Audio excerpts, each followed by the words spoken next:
C'est parti. Quand j'étais tout petit, j'étais nanana.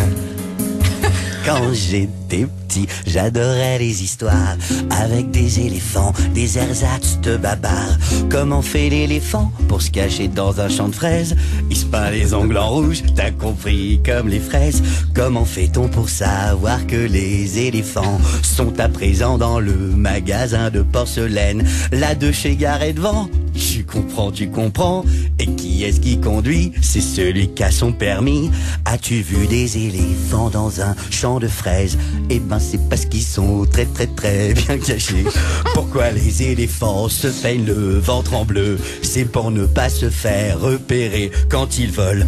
Comment reconnaît-on un éléphant dans son lit? Eh bien il a un E brodé sur son pyjama.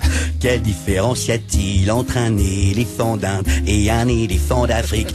3000 kilomètres. Mettre un éléphant dans un frigo en 3 mouvements. On ouvre la porte, on met l'éléphant dedans, on referme la porte. Et maintenant comment fait-on pour mettre dans le frigo une girafe en 4 mouvements? On ouvre le fridge, on enlève l'éléphant, on y met la girafe et on referme la porte.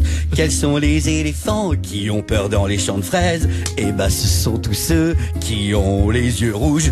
Comment font les éléphants qui ont les yeux rouges? Pour se cacher des cueilleurs de fraises, faut qu'ils bougent. Devinez quoi? Ils montent dans les cerisiers. Au fait, comment sait-on que les éléphants sont passés dans le réfrigérateur? Eh bien, ils ont laissé des traces de pneus de leur douche au milieu du beurre.